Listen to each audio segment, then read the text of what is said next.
Selamat datang di Mata Ojan Channel. Jangan lupa like, komen dan subscribe karena subscribe itu gratis. Terima kasih. Kita masuk ke ceritanya.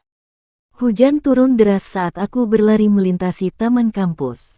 Aku terlambat ke kelas, dan jas hujan tak cukup melindungiku dari angin dingin yang menyelinap ke sela-sela kulit. Tapi langkahku terhenti seketika ketika melihat seorang gadis jatuh terpeleset di dekat trotoar, tepat di bawah pohon flamboyan yang sudah tak berbunga. Kamu nggak apa-apa?" Tanyaku cepat-cepat sambil menunduk dan membantu mengangkat tas serta buku-bukunya yang basah. Dia mendongak, wajahnya basah, bukan hanya karena hujan, tapi juga karena tawa.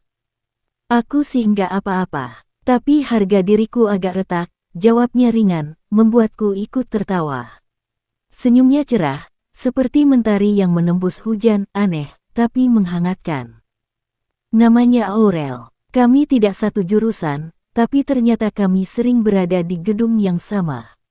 Beberapa kali setelah peristiwa jatuh di musim hujan itu, aku mulai melihat dia lebih sering. Di kantin, di perpustakaan, bahkan di halte bus. Dan entah kenapa, dia juga sering menatapku lebih lama daripada seharusnya. Suatu hari, aku menemukan sticky note di buku catatanku. Tulisannya kecil, tapi cukup untuk membuat jantungku seperti terjatuh dari lantai 3. "Kalau kamu juga suka, tolong pinjamkan payungmu sekali lagi." Saat aku menengok ke belakang, dia berdiri di ambang pintu kelas. Basah kuyup, tapi tersenyum. Hari itu, aku tahu hidupku akan berubah. Kami mulai sering bertemu. Dia mengajakku mencicipi es teh paling enak di pinggir jalan, menonton film lawas di ruang pemutaran film fakultas, bahkan menuliskan puisi di kertas tisu saat menunggu makanan datang. Aurel itu seperti badai yang menenangkan. Penuh kejutan, tapi tak pernah menyakitkan. Dan aku, si pemalu yang hidup terlalu datar, jatuh terlalu cepat, terlalu dalam. "Aku bukan orang sempurna, Rel," kataku suatu malam saat kami duduk di bangku taman, langit dipenuhi bintang, dan sisa hujan masih menetes dari daun. Dia menoleh, menyandarkan kepala ke bahuku. "Aku juga nggak nyari yang sempurna. Aku nyari yang mau duduk bareng saat hujan. Kayak kamu." Aku tak pernah tahu, hari-hari indah ini akan jadi kenangan yang tak bisa kuulang. Tapi saat itu, aku hanya tahu satu hal. Aku mencintainya. Hari-hari bersama Aurel adalah definisi sempurna dari hidup yang ingin selalu kujalani. Dunia kami kecil, sekecil kamar kosnya yang penuh kertas warna dan sisa permen, butuh lebih dari sekadar ruang untuk menampung tawa kami. Aurel selalu punya cara membuatku lupa dengan beratnya hari. Saat aku stres karena tugas akhir, dia datang membawa sepotong roti bakar isi coklat dan bilang, "Ini obat paling mujarab." Dosisnya satu senyum, satu gigitan. Dia sering menulis surat kecil dan menyelipkannya di tasku. Isinya kadang aneh, seperti, "Kalau kamu ketemu alien, tolong bilang aku penggemarnya," atau manis, seperti, "Aku suka cara kamu bilang namaku." Kami menjelajah kota seperti anak kecil. Menyusuri toko buku bekas, naik bus ke arah yang kami tidak tahu arahnya, lalu turun di halte asing dan tertawa karena nyasar. Dunia milik kami berdua. Tidak ada tempat yang terlalu sepi kalau ada tawa Aurel di sana.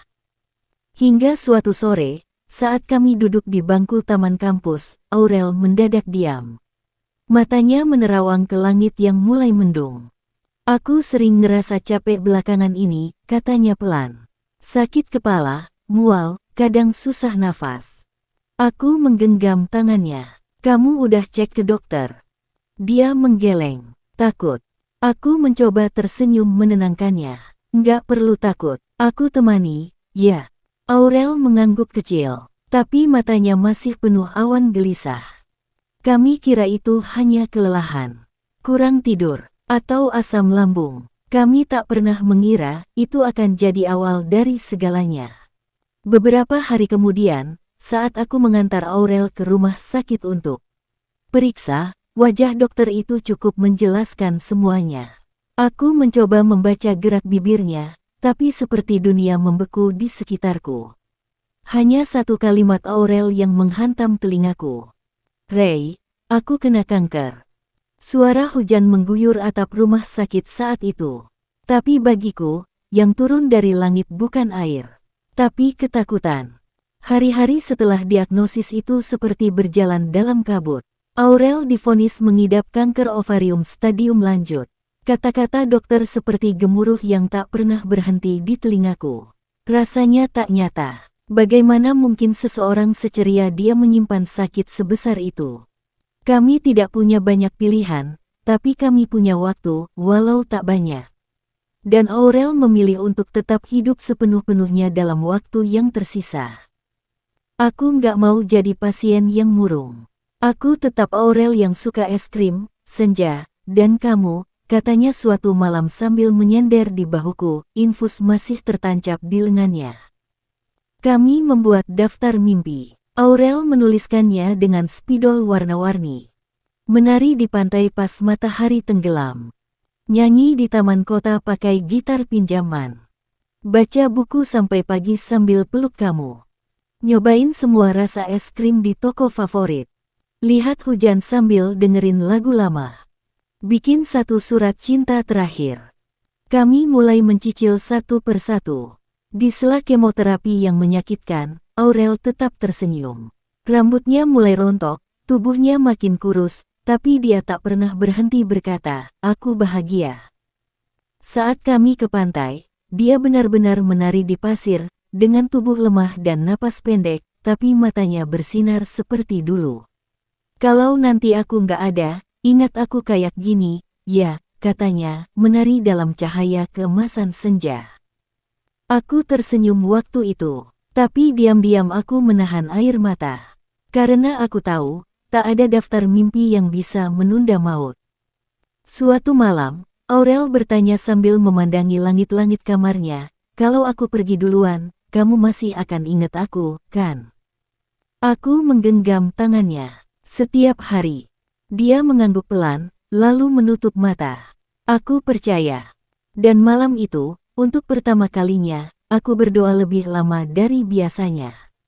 Bukan agar dia sembuh, tapi agar dia tak merasa sendirian saat waktu akhirnya datang.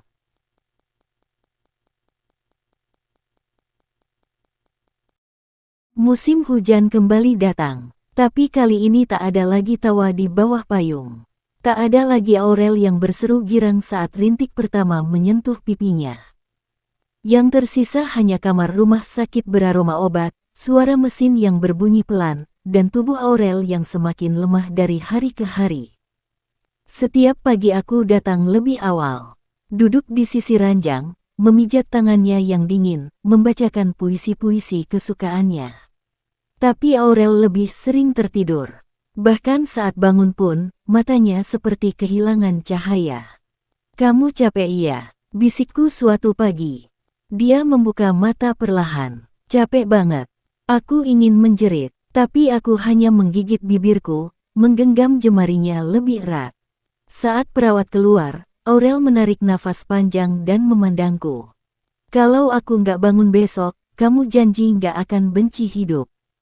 Aku menunduk, suaraku hampir tak terdengar. "Aku nggak bisa hidup tanpa kamu." Aurel tersenyum kecil. "Bisa. Kamu harus bisa. Kamu kuat, Ray." Dia terdiam sejenak, lalu berkata, "Kalau hidupmu nanti kosong, isilah dengan kenangan kita. Tapi jangan jadikan itu alasan untuk berhenti bahagia." Aku menangis. Aku tak bisa menahan lagi semuanya. Aku menangis sambil mencium tangan yang sudah tak sehangat dulu. Dan saat hujan deras turun malam itu, aku tahu ini bukan sekadar hujan biasa. Ini hujan yang tak mau pergi, seperti aku yang belum siap kehilangan dia.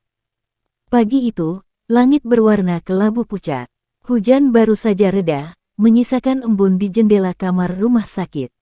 Aku datang membawa bunga matahari, favorit Aurel, meski dia sudah tak sanggup mencium aromanya. Dia terbaring lemah, kulitnya pucat, napasnya pendek dan berat. Tapi saat melihatku, bibirnya masih mencoba tersenyum. "Aku nunggu kamu," bisiknya lirih. Aku duduk di tepi ranjang, menggenggam tangannya yang dingin. Maaf aku telat, macet, jawabku pelan sambil menahan tangis. Aurel menatapku lama. Mata itu, mata yang dulu bersinar cerah saat menertawakan dunia, kini penuh kelembutan yang menyakitkan. Aku udah siap, Ray, katanya. Aku menggeleng cepat. Jangan ngomong gitu.